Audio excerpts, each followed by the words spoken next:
Well, greetings, everyone. I'm Rich Gehrman. I don't know if you can see me. I can't see too many of you, so I'd invite you, if you're comfortable, turn on your cameras, but that's up to you. And welcome to our bi-weekly webinar.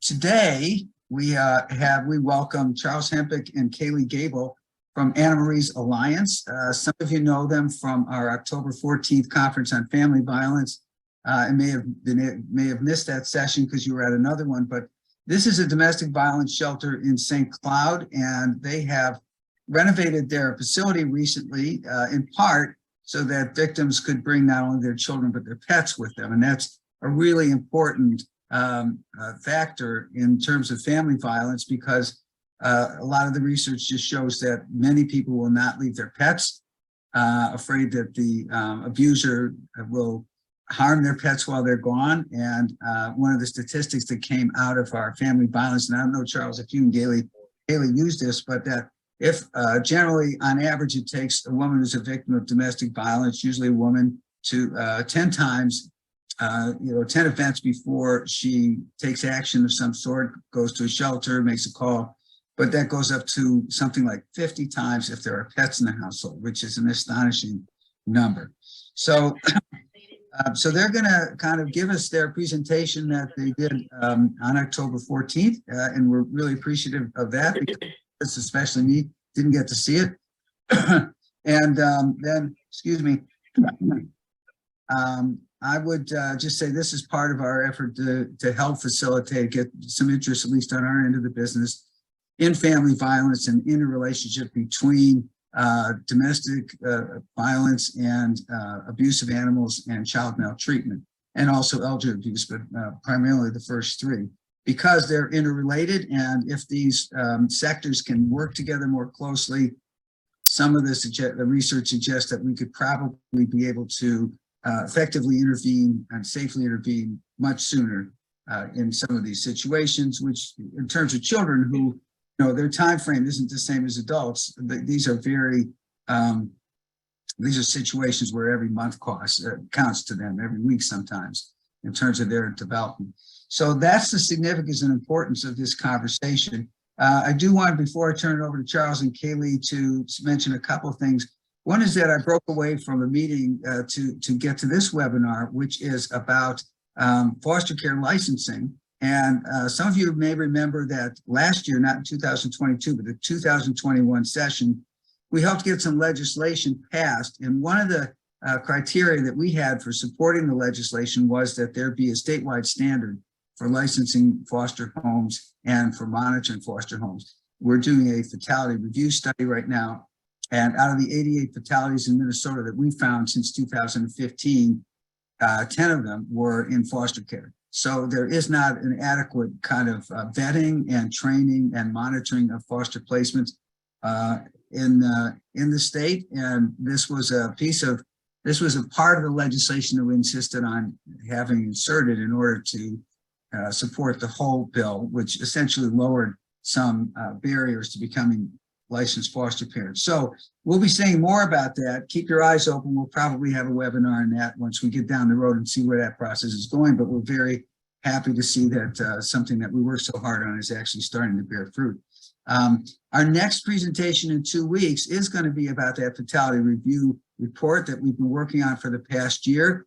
You will get to see some results before anybody else gets to see them. So, you may want to tune into that to get a sneak preview of what we've come up with in this study. We have done this with the St. Thomas School of Law, their Archbishop Ireland Fellowship Program, and our fellow has done a wonderful job. And it's Maya Schulte, as you know her. She's recently married, so she's now Maya Carroll, and she will do that presentation in 2 weeks. So that's all of my introduction right there. And with that, I'm just going to simply turn it over to Charles and Caylee to do your presentation. And thanks again so much for being here. Thanks so much for having us, Rich. We're happy to come in and do the presentation again for folks that weren't able to catch it a few weeks ago or whatever. So my name is Charles Hempeck, and I'm going to try and share my screen, and I'm with Anna Marie's Alliance, and I'll let Caylee introduce herself while I share my screen. I'm Caylee. I apologize in advance. I'm not feeling the best, so sorry for coughing or anything like that. It's going around this time of year. But yeah, like Charles said, I'm also with the Anna Marie's Alliance. And I started as an intern, and I started in April as staffs, like officially paid staff. So I was finishing up my degree, starting there, and I have overseen the pet shelter since I started there. So I help any pets that come in pretty much go through me first before they enter the shelter. So that's what I've done since I've been here.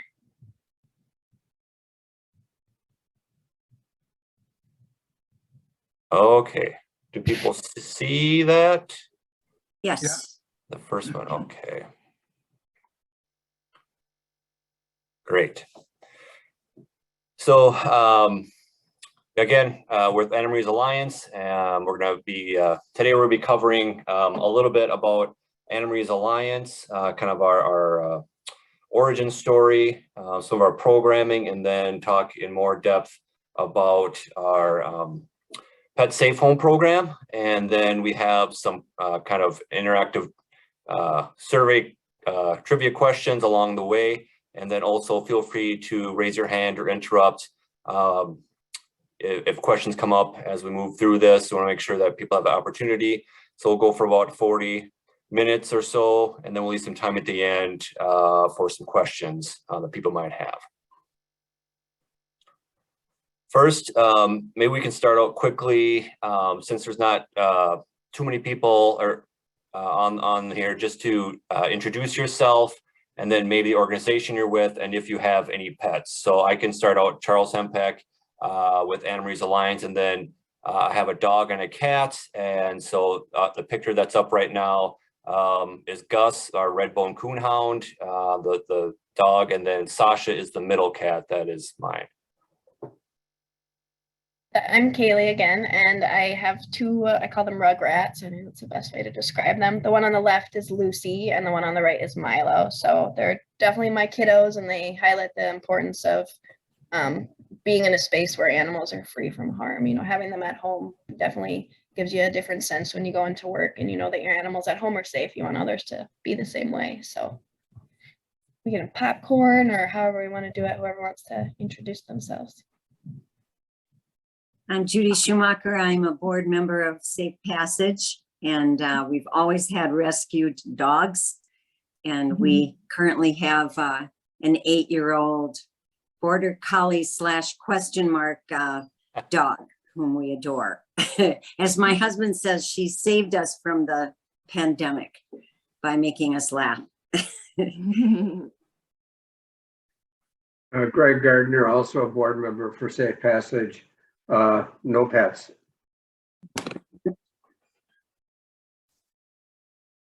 I'm Rich. I'm the Safe Passage Executive Director, and we have a cat. It's bequeathed to us by our daughter, who rescued it in Koreatown in Los Angeles and had one too many cats. So that's how we ended up being cat lovers. I'm Stephanie McCorkle. I'm Safe Passage for Children's Operations Manager and Volunteer Coordinator. We have had a lot of pets over the years. We currently have 2 dogs. One is Sam, and he's a kind of miniature Australian Shepherd. He's 13, so he's in his senior years, quite dear to us. And then we have recently, last year, we adopted a dog from Mars, Minnesota Animal Rescue Services. She came from a very abusive situation herself. So we've been working a lot with her, but she's just super sweet, and her name is Suki. 2 dogs.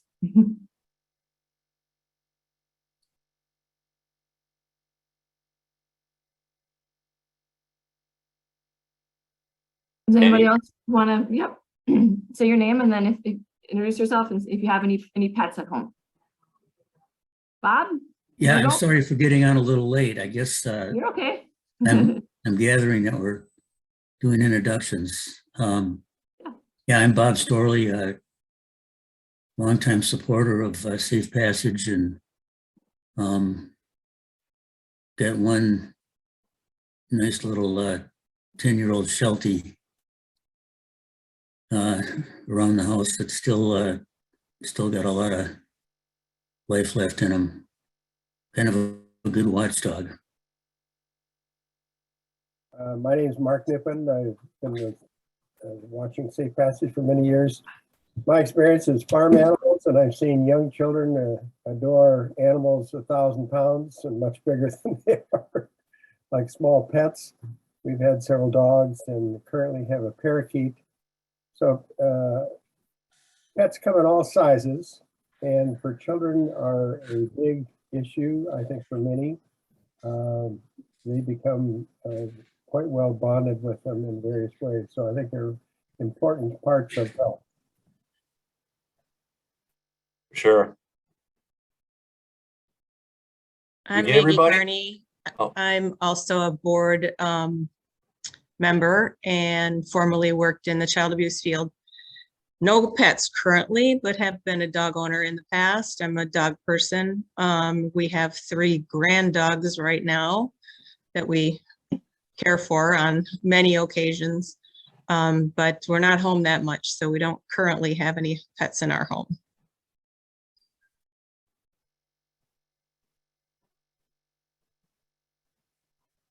Hi, I'm Barb Goodrich. I am the lead advocate and supervisor with Hands of Hope Resource Center. And at my house, I have a 13-year-old Jack Russell Terrier who thinks he is 13 months old, not 13 years. So he's pretty wild yet. That's funny.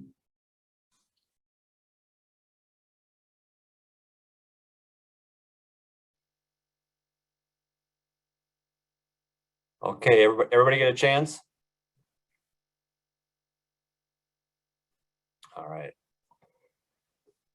The vision of Anna Marie's Alliance is to a world free of relationship abuse. And our mission is to provide education, intervention, and advocacy to those affected by relationship abuse with a holistic approach and anti-oppression focus. So that's been recently updated to really think about a holistic approach. And I think just thinking about how the Pet Safe Home fits into that aspect of being a holistic approach, and also the anti-oppression focus is to kind of expand what other issues might be coming up for our clientele. So just a quick history of Anna Marie's Alliance. So we actually began kind of back in the mid-70s.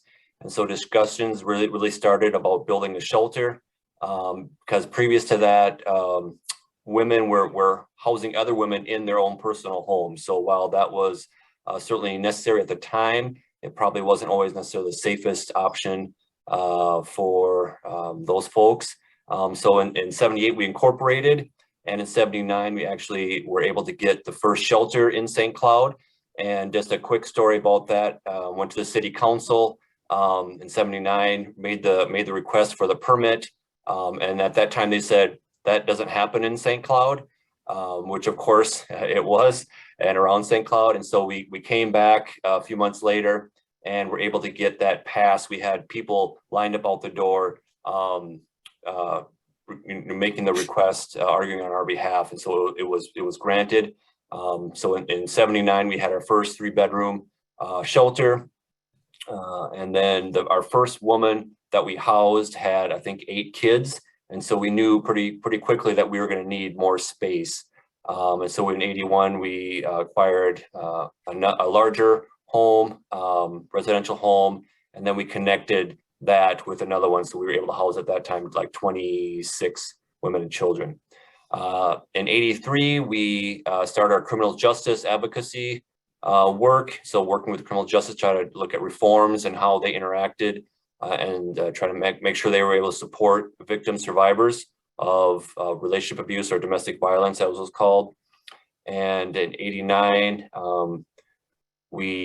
that's when we bought that second home, and so we expanded that. In 90, started thinking about how to meet the community needs, and then we were able to get a transitional house. And so we still have that transitional house. We can house up to 4 families or about 9 people, and they can stay in that for approximately 24 months. And that's built on like I said, it's a sliding fee scale for their monthly rent. So whatever income that they have is 30% of that. And so it's a little more freedom than the emergency shelter. And then they can, but they still get support from us when necessary. We also that year, we started our school program, really dealing with working with the youth, school age kids. So in elementary, middle and high school. And then in 2000, we were able to build our current shelter, which houses 36 women and children. And that was changed our name to Anna Marie's Alliance, after a woman who, a person made a donation in her name. Her son made a donation in her name. So we adjusted our name. And then more programming expansions was going on in the 2000s. So we started growing our sort of education, prevention education work. It was called Connect at that time, and really working with out in the community, connecting with communities of faith, civic groups, businesses doing professional trainings, things like that. In 2012, we started our Latino outreach program.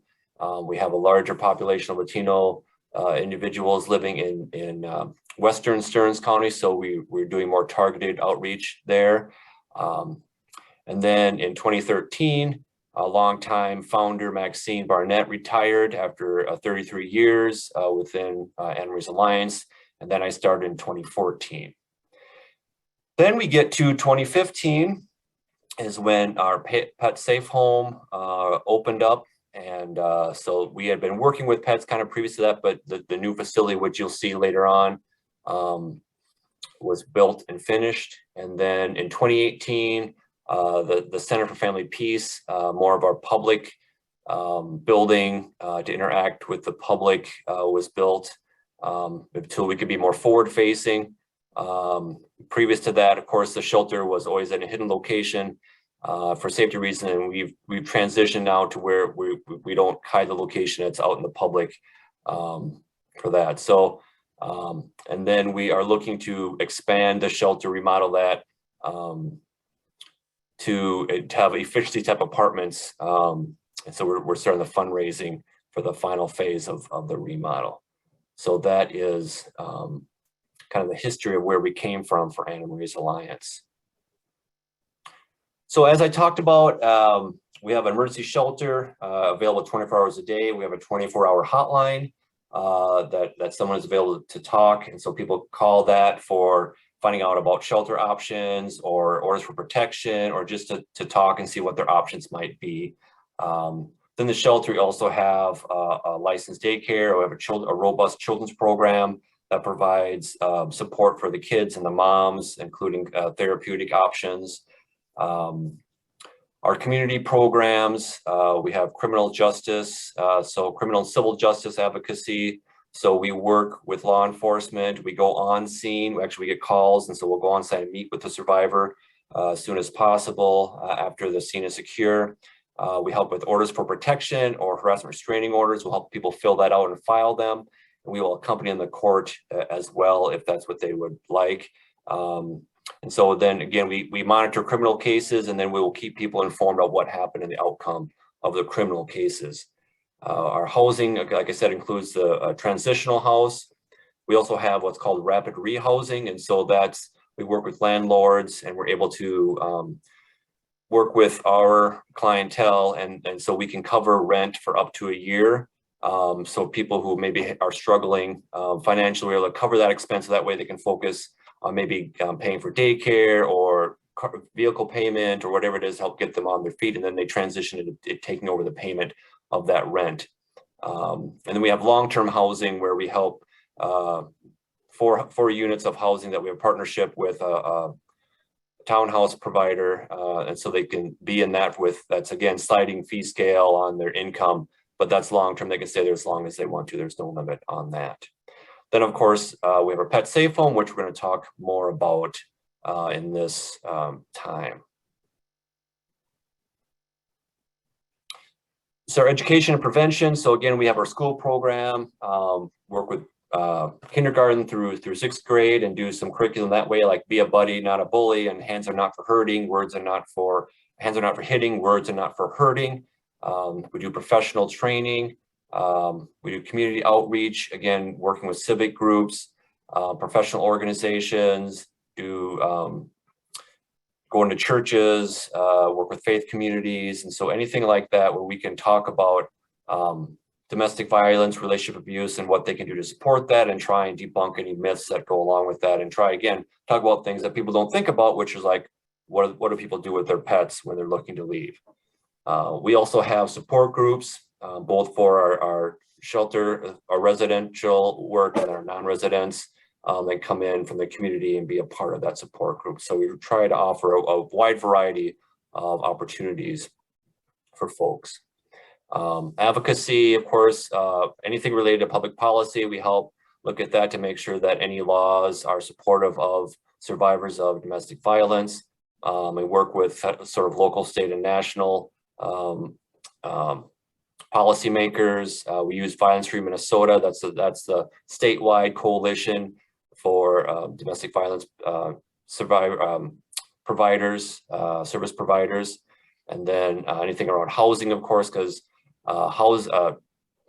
domestic violence is like one of the major or #1 cause of homelessness within women and children. We also work with the criminal justice system, even with employers. If somebody's having trouble with getting time off work or something like that, we work with them to talk with their employers, or social services, or even the healthcare field.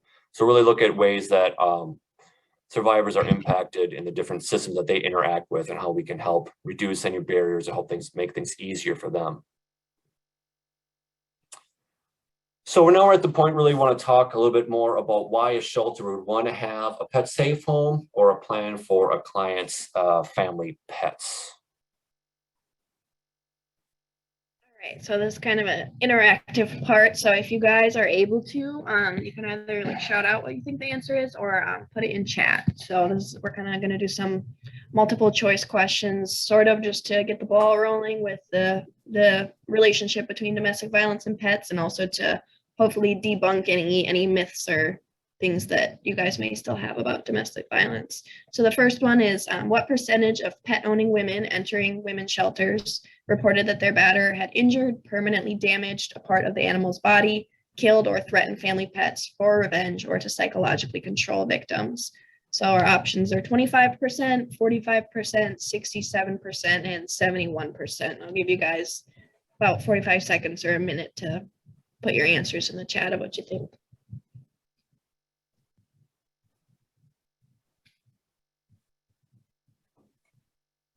Or if you want to shout out your answers too, that's totally fine.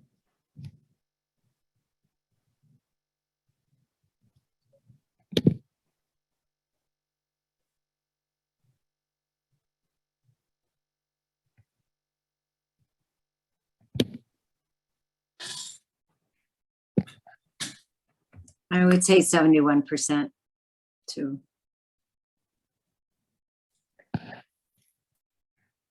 Anyone else have a guess? There were some guesses in the chat too. 271s. Okay, well, the answer is 71%. So 3 out of 4, yeah, definitely are in the right direction. It's kind of sad to think about that it's the highest percentage, but definitely good to be aware of that nearly 3/4 of people who are in domestic violence situations with pets, their pet is also a part of that domestic violence.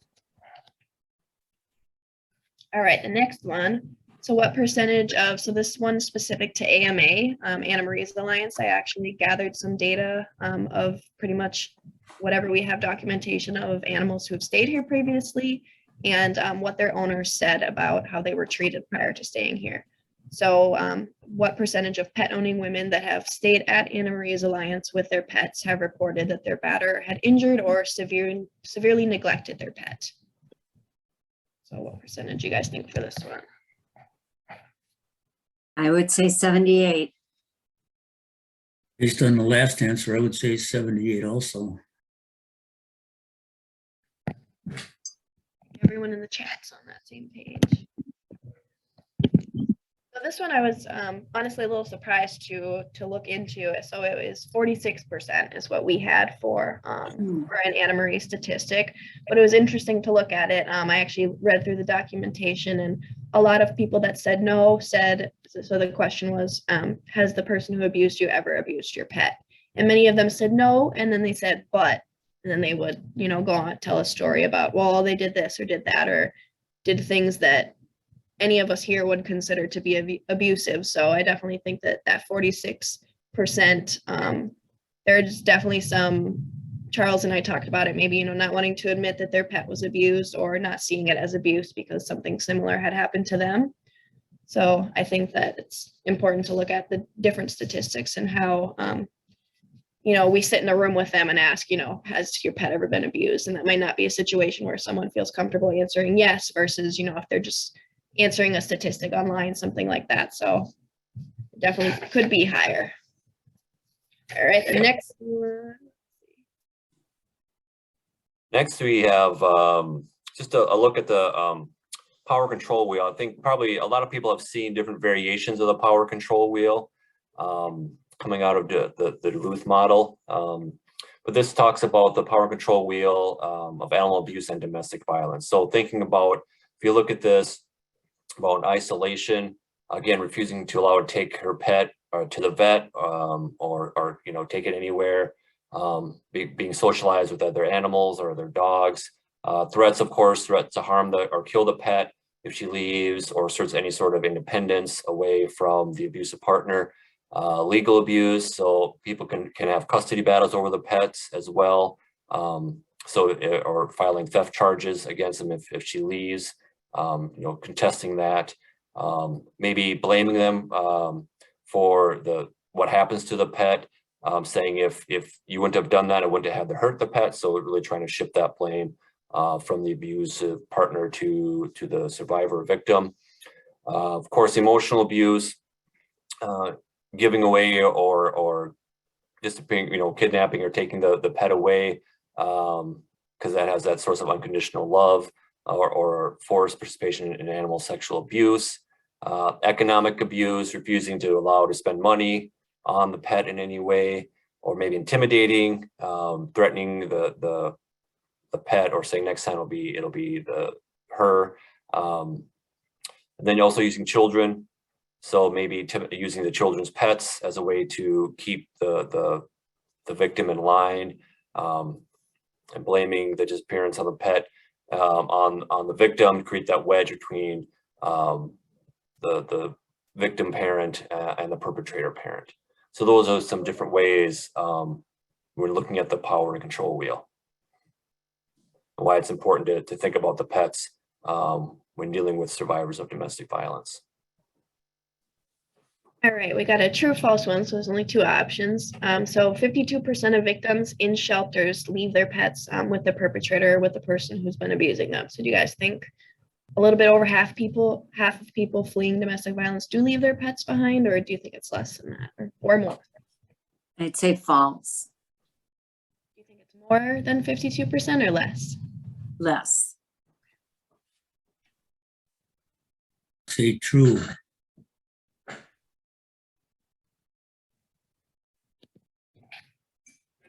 We have some. Yeah, I agree with Judy. I think it's less. I think people are really reluctant to leave their pets.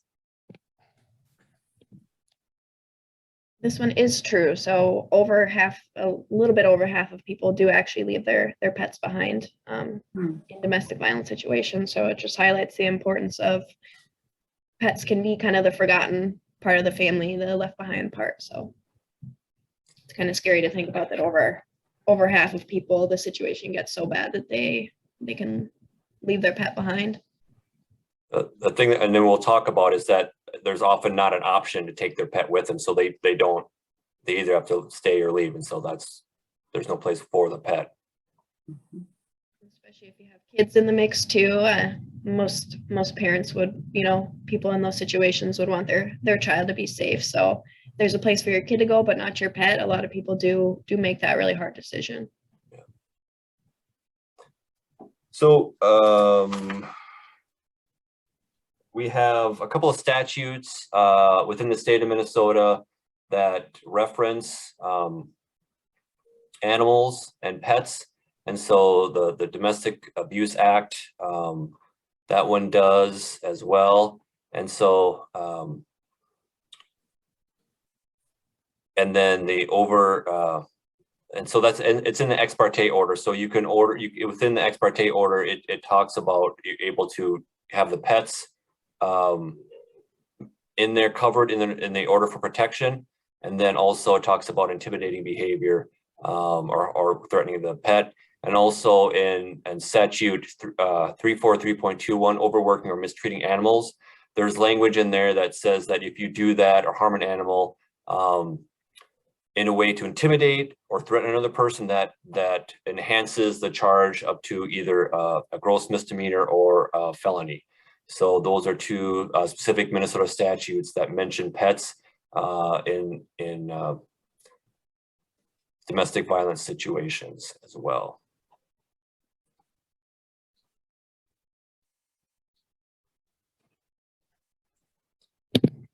Just looking at Phil's comment. Yeah.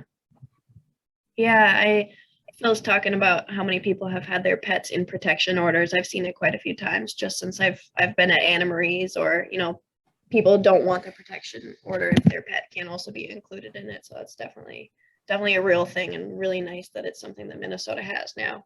Yeah. Okay, so our last, there's another true or false, our last quiz question.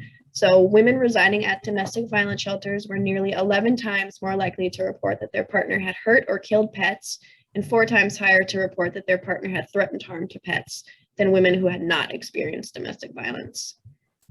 You guys think that's true or false?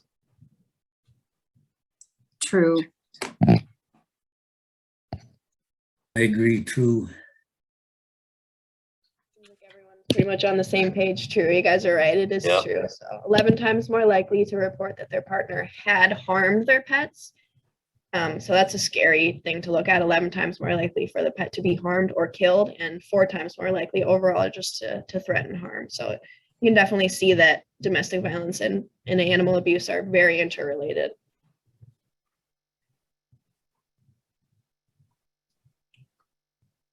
Oh, we have one more? Yeah, one more. Hey, okay. One doesn't stop. Last one is a multiple choice. So what percentage of domestic violence victims are unable to escape their abusers because they're concerned about what will happen to their pets when they leave? So this is kind of what you guys were talking about before with what percentage of people would leave their pets behind. What percentage of people do you think are just overall concerned or won't leave? 55%, I think. 55, okay. Like a lot of people are on the same page, 55 and 65. It's kind of sad to see that, you know, everyone who works in these type of fields goes for the higher numbers, which tend to be more accurate, or the more extreme numbers, because we generally have a better idea of what it looks like. So 65% is the correct one for this one. So up to 65% of people are unable to escape. And, you know, personally, just working in the shelter, I've talked to women before who have said, you know, it was fine when they abused me, but when they started abusing my pet, that was the last straw for me. So it's definitely, pets are family, not just someone not just like a man's best friend. I mean, they're more than that, they're family. So.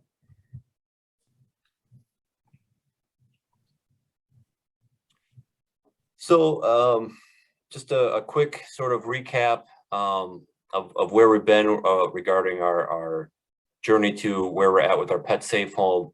And so it really started probably about 10 or 15 years ago when an advocate was working with an intake, a new person that came in with her son, and she was getting them settled in to their room. And she was coming back, getting them some supplies, and she overheard the son begging his mother to go home because he was sure that his dad was going to kill their dog. So, and that was just broke the advocate's heart, thinking about what that kid was trying to feel right, you know, at that time, thinking about the family pet and that dog and what the abuser might do to it. So that caused that advocate to try and get something off the ground that could help pets. And so we did a foster care model for many years. We recruited volunteers in the community, and that worked okay, where the the person could bring their dog with them, and then we would connect them with the foster care provider, and they would take the dog while the person was in the shelter. So again, there was some logistic, always trying to figure that out to get the dog or the pet or the cat to that person. And also, while they knew the pet was safe, it was hard because they still couldn't see the pet and interact with the pet. So that kind of made it challenging. And also to make sure you had somebody available to take that pet. So there was some logistical hurdles to deal with. And then we also had a little makeshift shelter. So this right here was our first attempt at having a sort of pet shelter. And this was just a storage shed that we converted. And so it worked fine when the weather was sort of not too cold or not too hot, because there wasn't heat or cooling within that building. But we would still have residents that would go out there when it was cold and want to like spend the night out in that with their animal, because they didn't want to leave the animal alone. So that's a sort of connection that they had with their pets. So we knew that this, again, would work in certain situations, but what was not really the best solution for what we were trying to accomplish. So I'll have Caylee kind of take it over from here, talking about our current option. I always feel like Charles should do this because he was there for the groundbreaking and, the official building of it. But so this is the official pet shelter, and this is very similar to what it looks like today. We've added some, decorations and reorganized a bit. So here's the front entrance of it. So residents bring a key out for it that we, trade with them for their room key. They come out here and then they can let themselves in. There's a big window. You can see the kitty hanging out.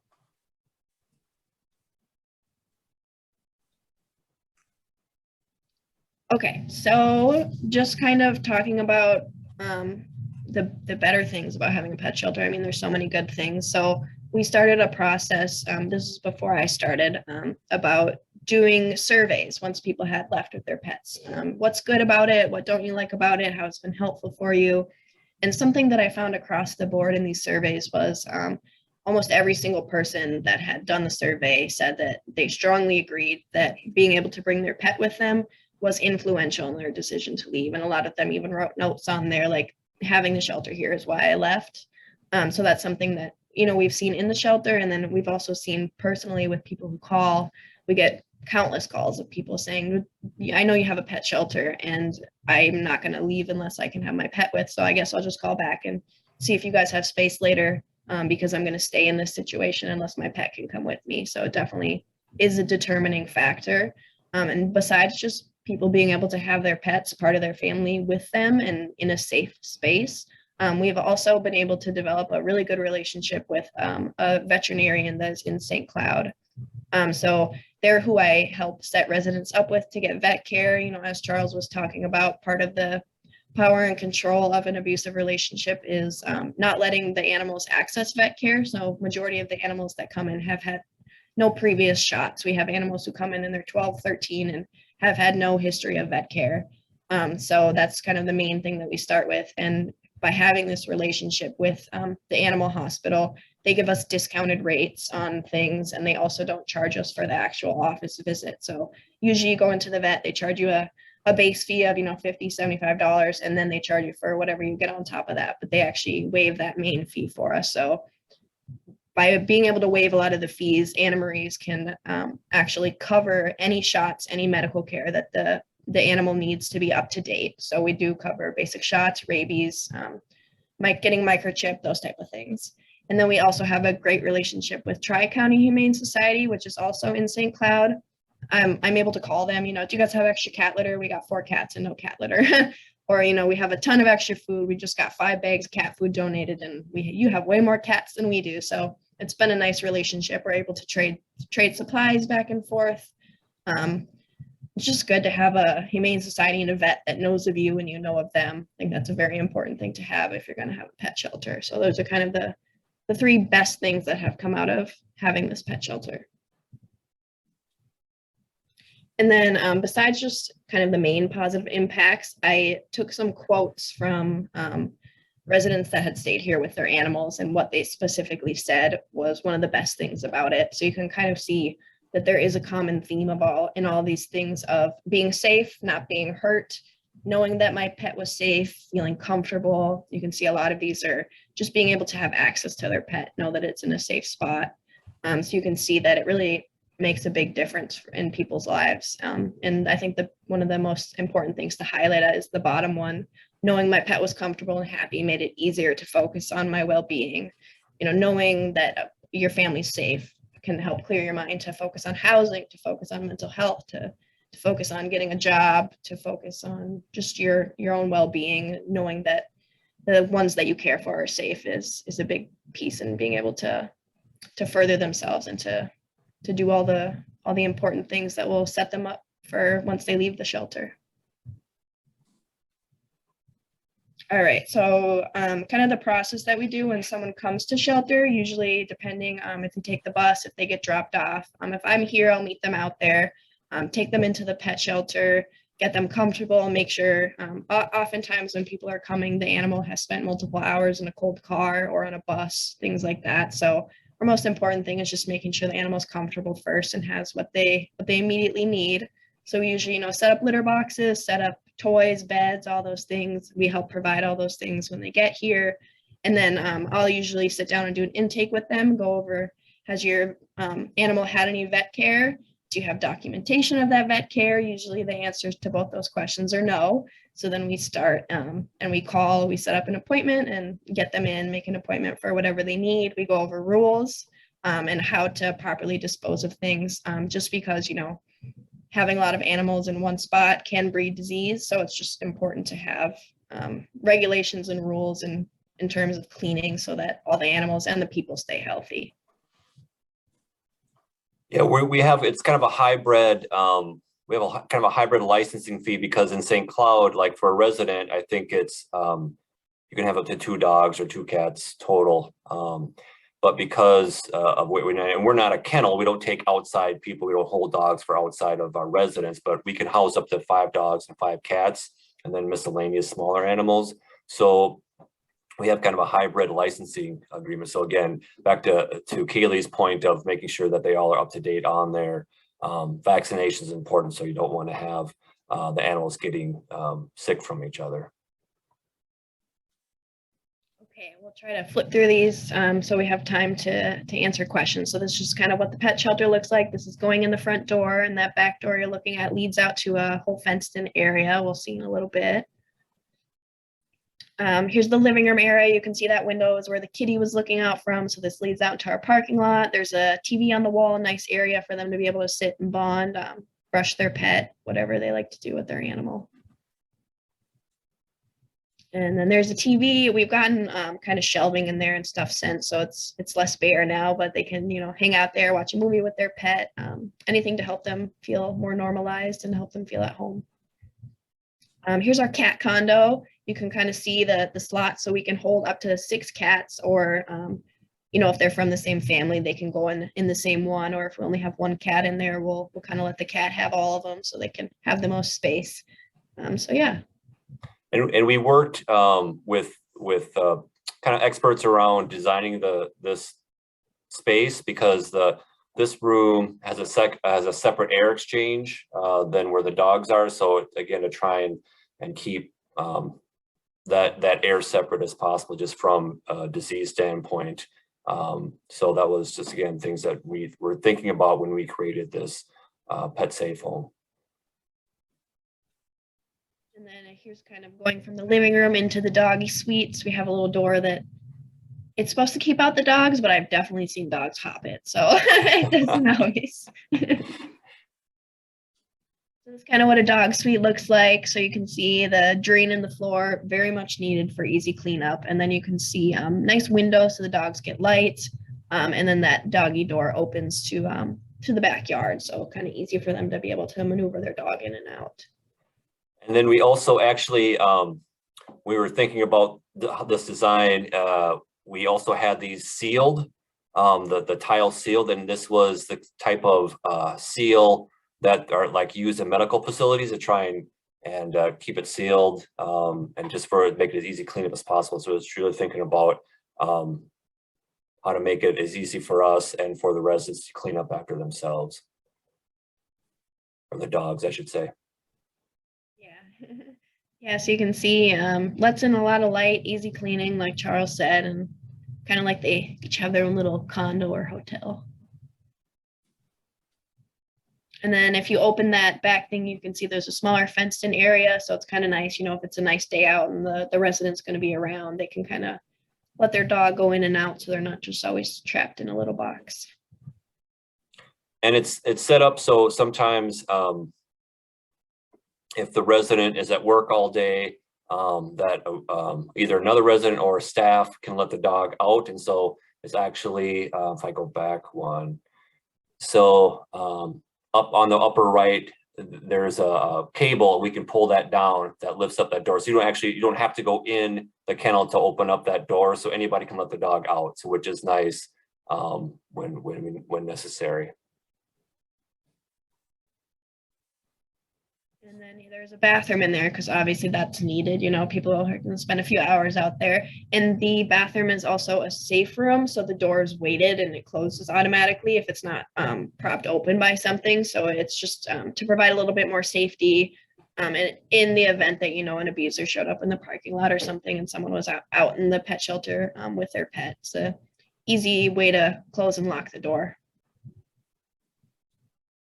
And then this is kind of looking from the back out towards the doggy suites. The bathroom's on the left. And then we also have, you know, a laundry room. Well, room is a stretch to call it, but a small little area with a washer and dryer because, you know, animals make a mess on blankets and stuff like that too. So that way they don't have to haul it all the way inside and, you know, wash whatever covered blankets with the human stuff. It can kind of just keep the pet stuff separate. So there's a mop area too for them to use. And then this massive fenced in area. We have a playground out there now too, but it's super nice for, I think a lot of times, you know, people are in bad situations and their dog hasn't been able to have a big yard to go run in for a long time, or the cats too. The cats very much enjoy it. So it's just nice for, have a nice space. If they have kids too, the kids can run around and bond with the pets. And then here's kind of the outdoor smaller kennels that those latches lift up to pull out too. So they can't actually, you know, get into the big area, but there's a small area just for them to get outside, get some fresh air if their parent is at work. And then these are just kind of some health benefits that we've seen and that studies have shown just from being able to have your pet with you. Decreases stress, eases pain, and it can help with physical exercise. And all these things are things that are heightened when you're in a domestic violence situation. Stress is heightened, blood pressure is heightened, pain, cholesterol, mood is not good. So pets really can help retract from all these bad things that can happen with domestic violence. And then in terms of emotional benefits, these are some of the things that residents here have said, and then also that studies have shown. And a really big one is just having a bond with something, especially for people who don't have their children here with them. They don't have any family. A lot of times their animal may be all they have left. So being able to stay with that animal, being able to focus on financial and housing goals. I've had multiple residents say, you know, I'm really motivated to find a place because I know my animal is going to be there with me and I want them to have a safe place to go. So definitely being able to have your animal can serve as a form of motivation for a lot of people. And we've been asked by several other providers just about how we were able to get this off the ground. So I don't necessarily need to go over this necessarily, but there was a lot of planning that went into getting this up and off the ground and having it come to fruition. So it was a lot of partnerships that we had both with the city and with other sort of private builders that helped to make this happen. So there was again a lot of planning that went into making this happen. So we are able to take any questions from anybody or thoughts, input. I'll stop sharing my screen.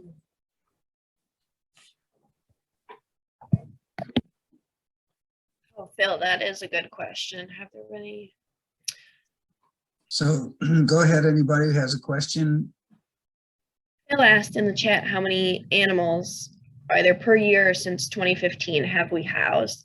Just based on documentation that I looked at, stemming from, I think it was 2017 to 2022, just because we did have kind of a weird shift with moving things online versus on paper. So everything that we do have from like 2017 onwards, it was upwards of over 100. I know just from a 4-year period. So if you split that up into the years, it does depend too. There's sometimes where we don't have an animal in there for, maybe a few weeks. And then other times there's one point where we had like 4 dogs and 3 cats in there. And I was like, what are we going to do? It's packed. So it just kind of depend. And as far as I know, that since I've been there haven't been any incidents of abusers showing up particularly to the shelter, but a lot of ongoing threats from them to the women that are staying there, of threats to come get their pets. So definitely still a concern for the women staying there. Yes. I've been wondering why more shelters don't automatically take pets until you just described all that it requires. It is not a small task, and I'm very grateful to you for doing that. Obviously, it makes a huge difference in people's lives. Thank you. Thank you for all you do. It's remarkable and very important. Yeah, we're happy to be able to do it. It makes a big difference. And, so there are a few other shelters that allow pets. I know Brainerd, I think they have 2 rooms that are dedicated for people with pets. And so that's that. And I think I can't remember what other one allows some pets. But like for us, we don't allow pets in the actual shelter unless they're service animals. Then we do. And there's just, because there's shared space, there's people who share space in the same room right now. So it's a challenge because not everybody has the same sort of comfort level with pets, with animals, as well as potential allergies and things like that. So there's just a lot of logistics when it comes to kind of shared space with animals. So that's why we chose to have that separate space to make sure that we could manage it within the shelter, and then keep the animals as kind of safe as possible as well. Great job. Thank you. Mark asked, how often do children have discomfort or lack of attachment with the pet the mother may want? Obviously, I can't speak to all situations, but at least from my experience, just because I've been so hands-on with every single animal that comes in, every time I've seen it, it's that the kids love the pet as much as the mom does, and that's also a big part of their family. I think, like to what Charles said about the situation with the little boy who said, Dad's going to hurt my pet if we don't go back. I think it's more of those situations where the child is also as equally bonded, if not more bonded, with the animal. So I think it's very important for kids to be able to. Seen a lot of families bond out there, especially, being able to go up on the swing set with their animal, being able to run outside. It definitely, I've seen more bonding experiences with pets rather than a lack of bonding, which I think is a good thing.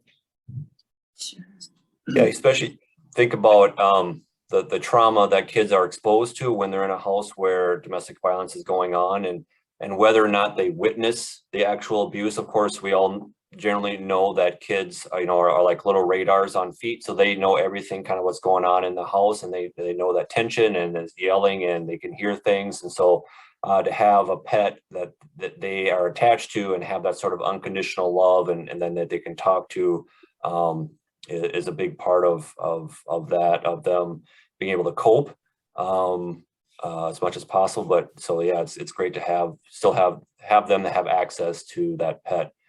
That's a part of their family.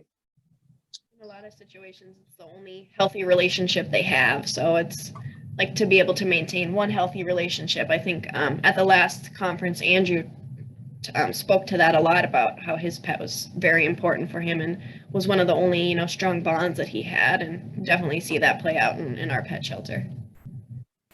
Can you say a little more about the pros and cons of not having your facility be hidden anymore?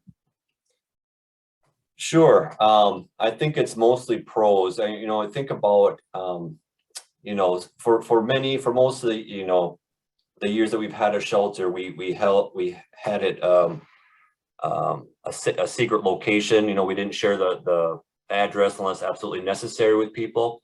And I think with the transition into GPS and mapping and things like that, one, it became harder and harder to keep it a secret. And also thinking about in terms of just psychologically, domestic violence has generally been behind closed doors. And so it's often not talked about. And so one of the things we wanted to do is to say, you know, this is going on in our community. We're here to help people. We've had, you know, a lot of community support throughout the years, 40 plus years that we've been in existence. So this community supported us in having services. So if you need help, this is where you go to help. And so just to let them know, like sort of normalizing it, that the service is available, this is happening in our community.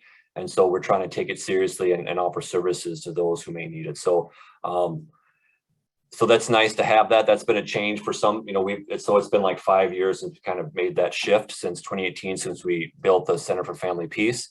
And so it's been mainly positive response around that, because even in the past where we kept it kind of a secret location, there would still be abusers that would end up finding it and like driving by and trying to find out information. And so we just make sure that we increased our cameras, increased our lighting, you know, thought really more about security measures, taking those kind of to the next level. So that was all the things we took into account when we made that shift into more of a public, you know, location. I think you see the question from Phil about whether you can share that last slide. Yes. Yes. I can maybe send that to you. I can just send that to you, Rich, and you can send that out to people. Okay, sure. Yeah, we can email it to Phil, and also we'll post it along with your presentation on our website. Sure. And then there's a question about oh, someone had to leave. Never mind. Okay. And you know, just it is a big undertaking. Because I think at the time, I think to build that, even with sort of the in-kind donations that we had, I think it was still around like $75,000 for that building to get up off the ground. So it takes a little bit of resources to do something like that. Do you think we would have been able to do it without all the community support, you know, Petco donating, Boysen? Do you think we would have been able to do it without those? No, oh yeah, community sports definitely essential to making that happen. Anybody else want to ask a question? We're getting close to the end of the hour. I'd like to ask a question. It's probably too big a question, but maybe it'll start a conversation. We can continue another point. And Phil probably has a point of view on this. He may have just, he's still here. But, you know, when we did this study that was about ending with fatalities, child fatalities in Minnesota since 2015, there have been 161 of them from maltreatment, which is about 2 a month of children who were killed. And so we had conversations with Violence Free Minnesota, which, as you said, is an association of shelters like yourself around the state. And including, we asked them to review a few cases and give us their comments, because we have subject matter experts from a variety of areas that we asked to give us their comments on some cases. And one of the cases was one in which the woman was in child protection for failure to protect your child, which is actually, I think it might be, it's against the law. I don't know if it's a felony or what level it is, but their response was, well, why are we blaming the women? And I don't think it's so much a question of blaming the women, but at a certain point, you know, the focus also has to be on protecting the children in the household. It's a sticky point, and we've run into it before. I don't mean to put you on the spot, but I don't exactly know how to respond to that because, you know, at a certain point, the interests of the child have to be factored into the balance too. So, as I say, not to put you on the spot, what kind of advice would you give me in talking with people, with advocates about that? Yeah, so it certainly is sort of an area that there's been friction between, I would say, you know, the battered woman's movement and sort of the system around child protection, and trying to figure out how do we keep everybody as safe as possible, right? So that's the goal, is to try and keep everybody safe as possible. And generally, I think that includes the survivor, generally the mom, right? If that person's safe, then generally the child's going to be safe as well. So then I would say that the biggest thing is to, like, you have on one hand, if you're a mandated reporter and you see something, you have to report that per Minnesota statute. But also trying to figure out, like, the mom, also the most dangerous time for someone is when they leave, right? And so they're more likely to be either, physically attacked or killed when the person who's choosing to use harm feels like they're losing control. So that's the other piece, is like, she may feel it's safer to stay because of the threats that have been made, and not necessarily trusting that the system is going to keep her safe, right? So it's that whole sort of balance. And so that's, to me, that's where you got to figure out, is there sort of a team approach of working together, of how to figure out how to work to keep the child safe and take into account that what she's trying to figure out to keep herself safe, well, probably both of them safe, and feeling like she may not have any options to leaving. Because you said it often takes multiple times before they leave for good. And part of that, again, is their feeling of safety and whether or not they feel they're going to be safe if they leave. Because they can know what's kind of going on more when they're with the abusive partner than if they're gone, they don't know as much. So I think that's where the challenge is in that. And that's what I would always, I guess, communicate is yes, we have this sort of mandate around reporting and looking at the child's safety, but then how do we factor in that? And so that would be my, I guess, thought as a response, like, okay, so what can we do to keep both people safe? Yeah, and I think, just the idea of the sectors being in communication with you're in communication with other community partners, but it seems like child protection and people working in the, intimate partner violence field should be, maybe we should be working on people communicating with each other more. I think there's a tendency to try to keep child protection at arm's length, but part of what we're seeing in this study is chronic maltreatment. In other words, abuse and neglect over a long period of time. And in a certain number of cases, that deteriorated into situations where there were significant elements of torture.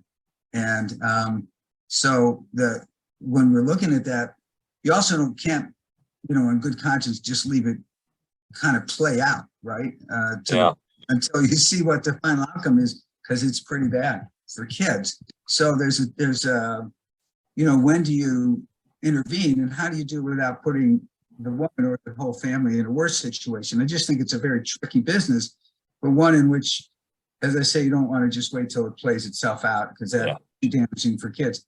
So again, communication, and at a certain point, that conversation just stopped. And I've had that happen, I think, twice now. Long conversation with intimate partner violence people, and all of a sudden the emails stopped getting returned.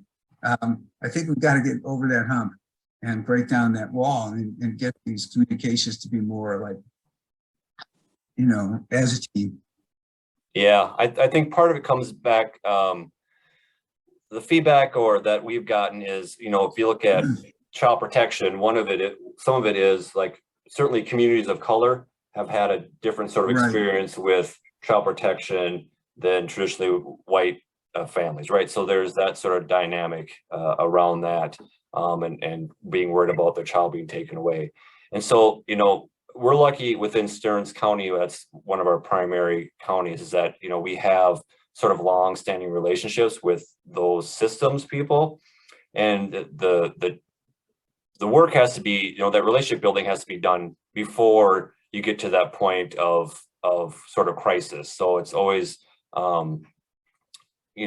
going and meeting with folks and creating those relationships that are, so they're solid, before you get to that point where you're having this sort of disagreement, and knowing and I think there's just sometimes going to be a disagreement around that. And that's because there's different purpose, right? So the purpose of child protection is and focus is slightly different than that of survivors or of domestic violence advocates. So sometimes there's going to be some sort of rub that way, and trying to figure out, you know, Well, like, if, yes, we're going to disagree, and so, but how do we continue to work together yeah, to try and keep everybody safe? yeah, if the relationship is strong, then you can get past the individual rubs, I think. But I appreciate your letting me ask, you know, that question. So I think it's an important one for us to keep working on.